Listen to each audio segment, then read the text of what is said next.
Hi everyone, how are you doing today? Sally here, and welcome to Menopause Mindset Monday. It's beautiful out today.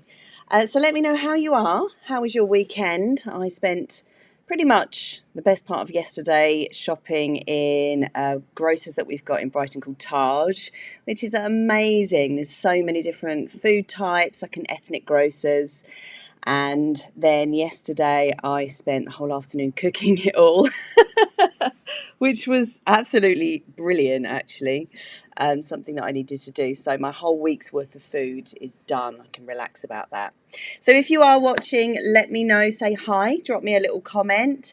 So today we are talking about a potentially sensitive topic, but also a topic that really, really needs airing, especially because of the whole Black Lives Matter campaign. So today's live is called Black Menopause Matters. And I really wanted to talk about this because it is so topical, but, frankly, I had to ask myself, why weren't we talking about this before?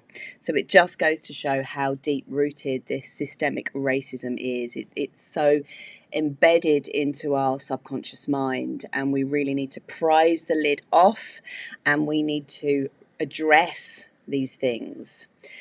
So the question really is, how does being a person of colour affect your menopause?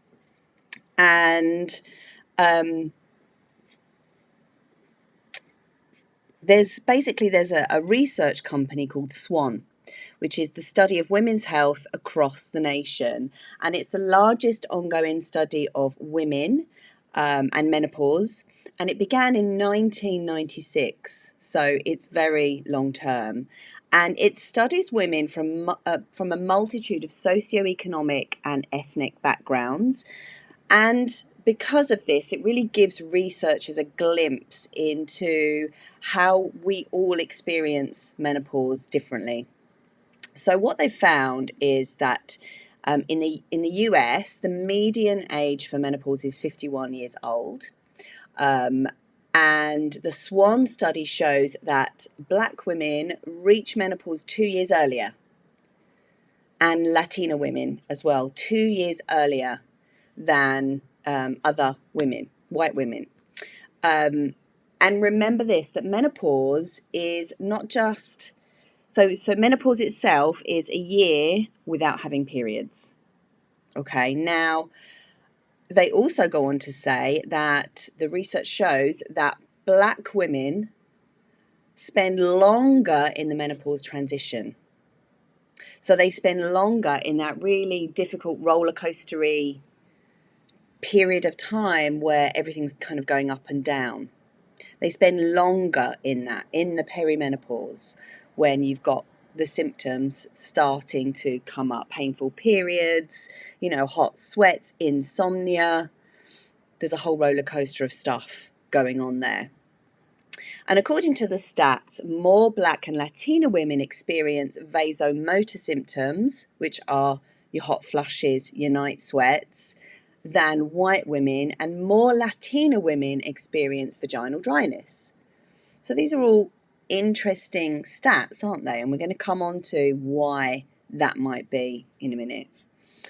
So of these vasomotor symptoms, white women say they experience them for 6.5 years in the lead up to menopause. Latina women experience them 8.5, so 8.5 years leading up to menopause. And Black women, 10 years of hot flushes. So there is definitely something going on. Undoubtedly, there is something going on. And the question is it genetic or is it socioeconomic? Now, I read somewhere that actually your genes, so if you ask what percentage of your genes is reflected in your external appearance, it's 0.01%. Could this be deeper than external appearance? So we have to ask ourselves that as well. So there's, I read this brilliant article on endocrineweb.com/menopause different women colour. So you can have a look at it yourself if you want to. And so they asked the question, well, why? Why do people of colour's menopause, why are they different? Why is it different? Why do they experience it differently? So I'm going to read you a little excerpt from the article. Professor Santoro and E. Taylor, Chair of Obstetrics and Gynecology at the University of Colorado School of Medicine, has contributed to the research of the SWAN study. So these two important people. When asked why women of colour experience menopause differently, she said, my educated guess is that a lot of the differences have their basis in lifestyle, socioeconomic status, and other stressors such as systemic racism and those long-term consequences. So we know that the long-term effects of chronic stress are pretty devastating to the system, to the body system. But it is complicated. So Dr. Santoro used this SWAN study to try to identify how much perceived discrimination was linked with conditions such as hypertension and other cardiovascular issues, which start to kick in around menopause.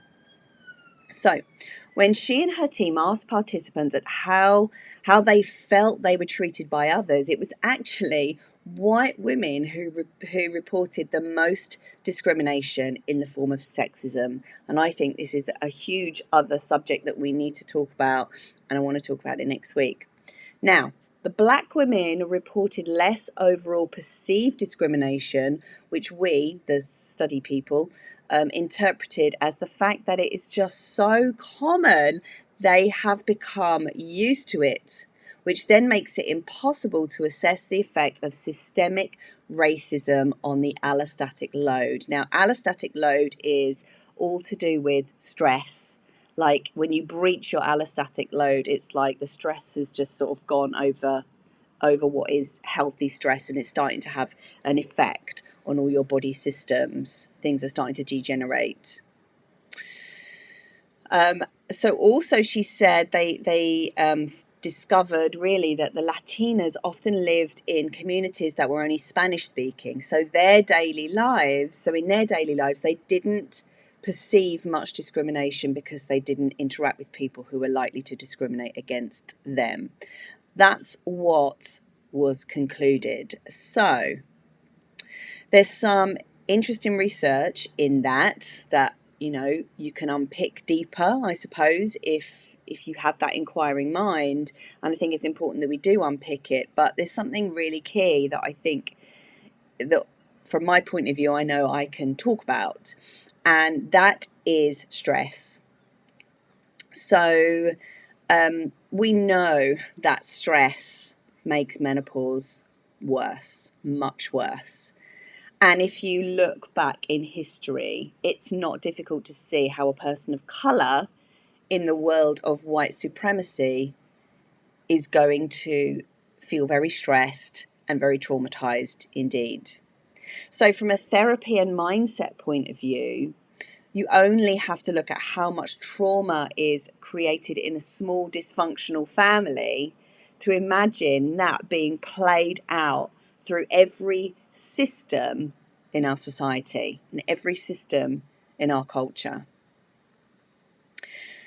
So, of course, it's going to have an effect. It's going to have a massive effect. So we are born with 3 main needs. And if those needs are not met, so much can go wrong in our habits, our relationships, our behaviours, our internal physical systems. And those needs are, you've got 3 needs: the need for safety and security, the need for the need to feel seen, heard, and validated, like you matter, like your opinions matter, like your emotions matter, like you're not wrong for feeling something. And then the third need is the need to feel sane, because that When we feel sane, we feel connected. When we feel different, we feel outcast. That creates trauma in the body. So if you don't get those 3 needs met in childhood, you can end up with PTSD, anxiety, depression, food addictions, all kinds of addictions, isolation. You can end up in poverty. You can end up on the street. You can end up distancing yourself. You can end up with social anxiety. You can end up with so much.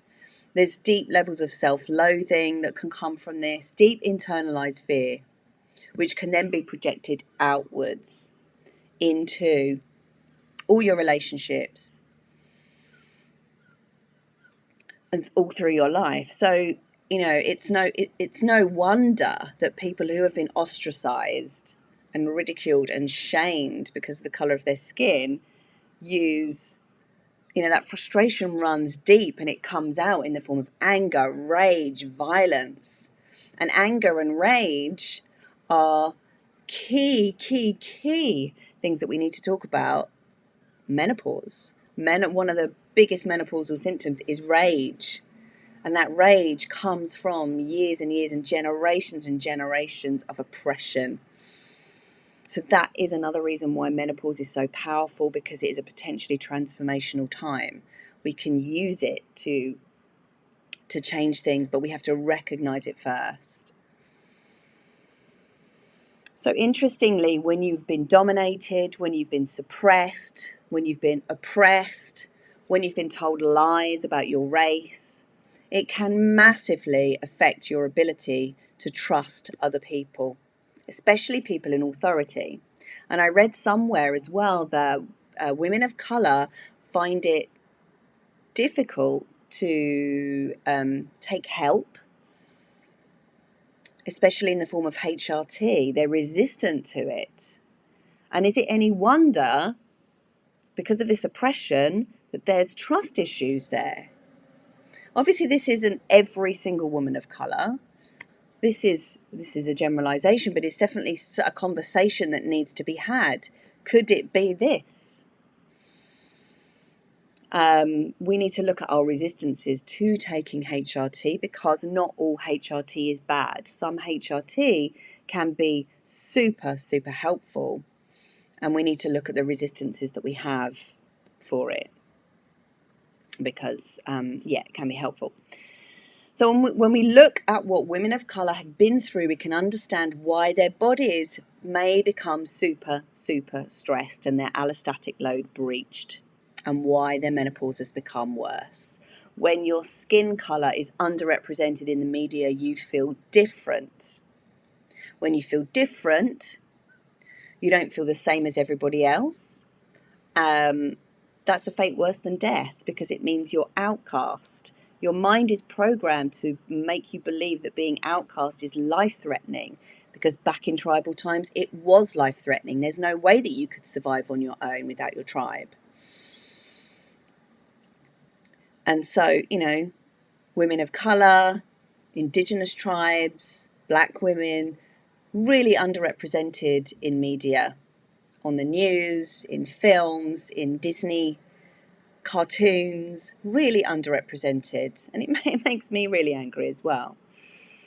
And so the consequences of this makes them feel different, and it can make you feel like you can't connect with others because of this different. I'm different, therefore I'm bad, I'm wrong, I'm not the same, I can't connect. When you can't connect, you isolate, you become anxious, you perpetuate that stress, it makes your menopause worse. Yeah. And it's not just in the media as well. Some people, I've been doing some research recently, some women of colour, people of colour, experience people crossing the street to avoid them. They experience people clinching their handbags, their purses, their wallets, if you get up close and personal with them in an elevator or in a room. I mean, tarring people of colour with the same brush, it's not okay. And as a person of colour, when your opinions, your talents, your feelings, your emotions and your very existence has been deemed unimportant and in some cases worthless. All through history, what does that tell you about your self-esteem, your self-worth? It goes through the floor, and we know that we need a certain level of self-worth to exist, to cope, and to get through life, and to thrive, and to feel happy, and to form good relationships, and to generate income, and to thrive at work. And we also know that when systems make it hard for you to get on in life, when there's barriers to entry for, benefits or medical help or getting good jobs or getting clothes or feeding your kids, when there's barriers to entry, you can't get the support you need, you can't get the help you need.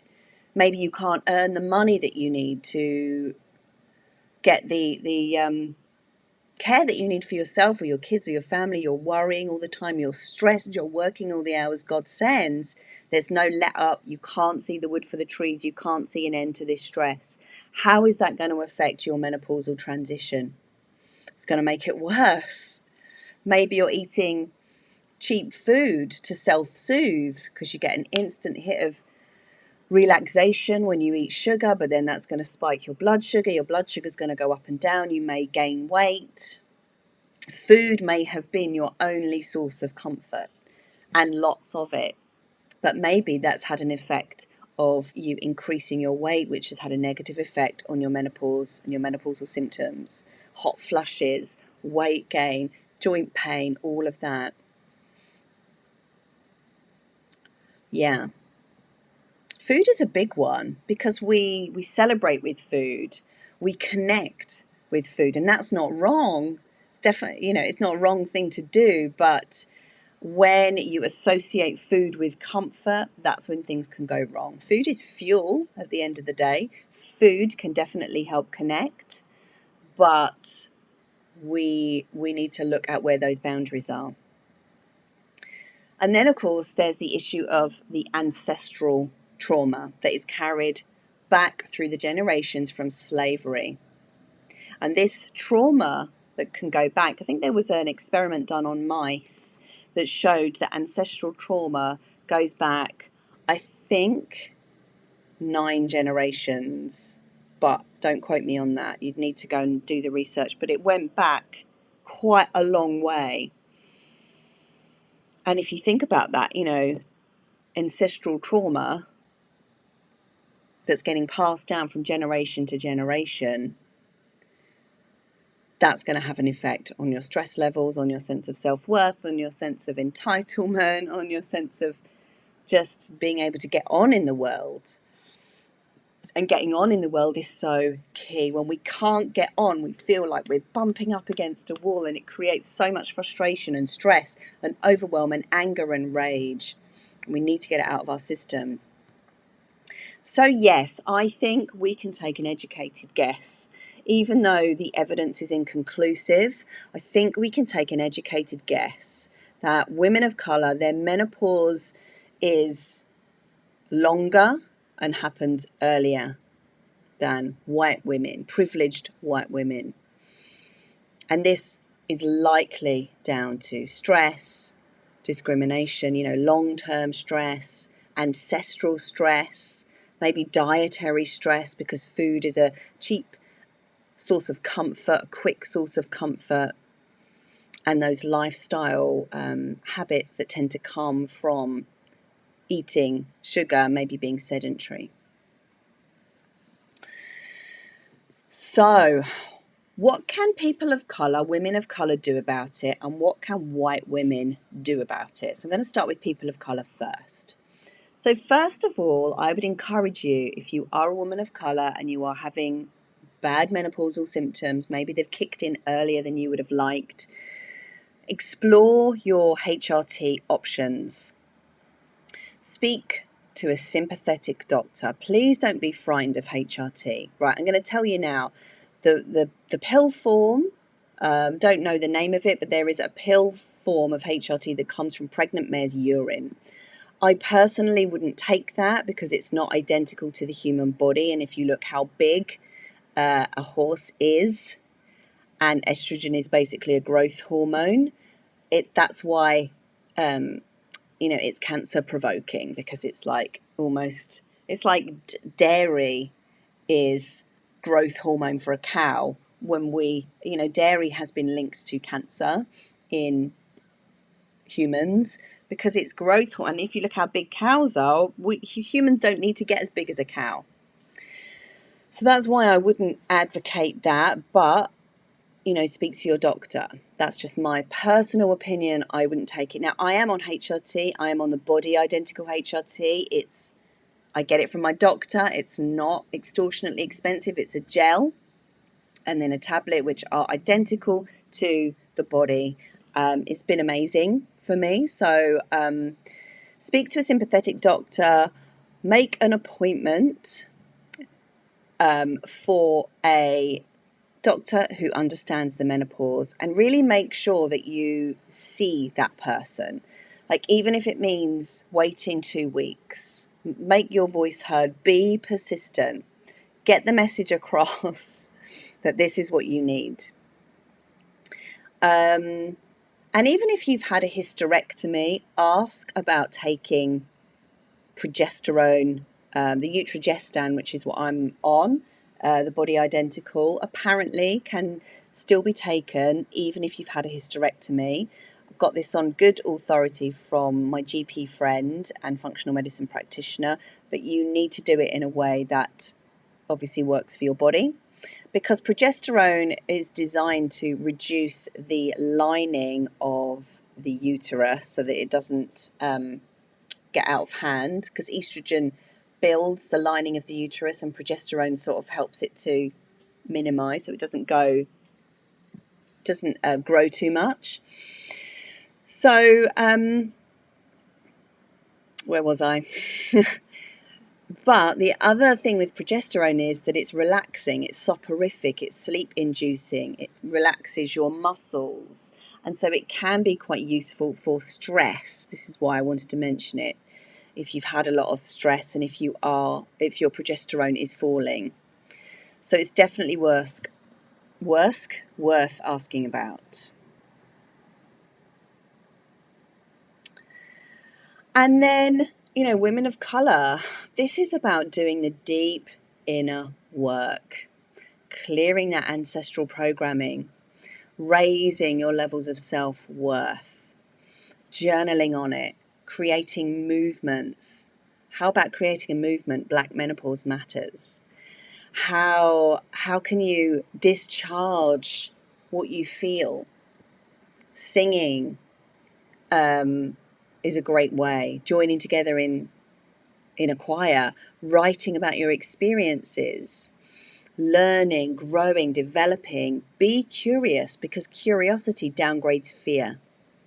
When we're curious, when we seek to understand, when we ask questions, when we recognize our defenses, we can breathe into them, we can relax around them. So asking questions.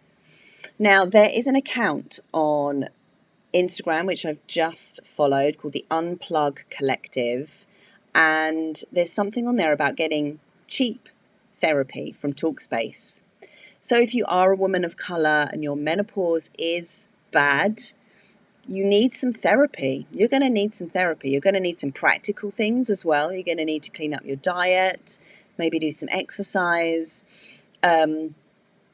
looking into some HRT. It doesn't have to be expensive. You don't have to take bucket loads of supplements. Just start with the free stuff and then build the supplements in maybe later on when you start to feel better. So yeah, go and have a look at the Unplug Collective on Instagram. There's loads of good stuff on there. If money is an issue, there'll be some discounted therapy that you can get. Yeah, this is about making your voice feel like it matters, enabling you to find that voice, to speak that voice, because for many, many years that voice has been suppressed, downtrodden, repressed. ostracized, outcast. And now it's your time to make your voice heard. You have got so much to say. I'm excited. I'm excited for what's going to come out of this Black Lives Matter movement. Finding your voice, speaking out, blogging, doing videos, joining with other women of colour to build these movements, getting that voice. Because they say, don't they, the more you've been repressed, the greater your potential. And this is about tapping into that. It's like the repression creates a spring, like it creates like tightly coiled energy. And once you release it, it catapults you into the future. And I want you to go and follow Gloria Smythe on Instagram. She is Menopause Style with Gloria, and she's going to be on my podcast soon. She's a champion of menopausal style. Really excited about that. Get all the information you can about how to make your menopause better. By all means, go and check out my podcast, see if there's anything on there that resonates with you. It's called The Menopause Mindset. You know, like I said, it doesn't have to be expensive. Start with what you can. Start by eliminating the sugar. Start by addressing your programming, changing the narrative, building your life differently, getting passionate about this. Start speaking about menopause. The more we can speak about it, the less taboo it is, and the more we speak about it, the more it's going to spread. The cheaper the treatments are going to become, especially when you're looking at private. You know, when something is really exclusive, it's more expensive, so we need the costs of things to come down so that it's more available for people. And yeah, do the trauma clearing. Clear that stress and that trauma. Learn to put yourself first. I see this a lot. I see this a lot in my women of colour clients. Yeah, just this inability to prioritise their self-care. Where does it come from? Years and years and years of that embedded coding. I'm not good enough. I'm not worthy. My voice doesn't matter. Yeah. This is about learning a new way of being. So what can the white allies do about this for our black sisters?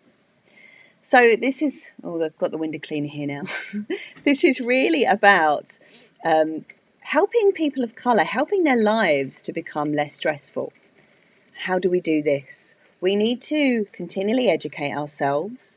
We need to buy from people of colour. We need to support their Instagram accounts. We need to work with them. We need to create movements with them. We need to listen to them. We need to have conversations. Conversation is the highest form of activism. Seeking to understand is the highest form of activism. I'm really sorry about this. This is real life here. Yeah, buy their products. There's some great accounts on Instagram. I will put the links in. Once you go down the rabbit hole, you're going to get all of them. So, yeah, as I said before, curiosity downgrades fear. When you ask questions, when you seek to understand, you downgrade your own fear, but the other person's fear gets downgraded as well. This is why conversations are so powerful, because they are feeling heard. Finally, they're feeling heard. They're feeling like people are interested in me. Maybe I do have something to contribute. Maybe I do have talents and skills, and my voice is valid. My feelings are valid. When they feel safe, their cortisol drops. This is probably the most important thing that we can do as white women to help our black sisters, is to sit and have conversations with them and make them feel heard, make them feel special. That's going to downgrade their fear. That's going to help them to feel soothed. Their cortisol drops. Menopause is better. They're going to want to care for themselves because suddenly they feel like they matter. They feel worthy, right? Make the subject of menopause less taboo for everyone. Absolutely everyone. And I'm going to talk about this next week in my live. We need to really address this. Sexism, as I mentioned earlier, plays a big part of why women don't talk about menopause. Menopausal women are deemed hormonal. We need to get rid of that, and we need to understand it a bit more. All right, I've come to the end. Thank you so much for listening, for watching. I hope you got value from this. Feel free to comment afterwards. Feel free to drop me a message. And let's not make this just a one video wonder. Let's work hard at dismantling racism in every corner of our society. Let's work hard to really see people of colour, Indigenous people, Black people, all different skin tones. It really means nothing, but actually it means everything, because diversity is everything. It makes life rich, it makes life interesting. We can all get so much learning and wisdom and inspiration from people all around the world. Once we feel heard, we feel safe. Once we feel safe, we feel connected, our cortisol drops, our stress levels drop, and we can start to feel better in our menopause transition. So everything is connected. Everything, every system on the planet is connected. It all comes back to us. It all comes back to our health. So yeah, thank you so much for listening and watching, and I'll see you next week. Bye.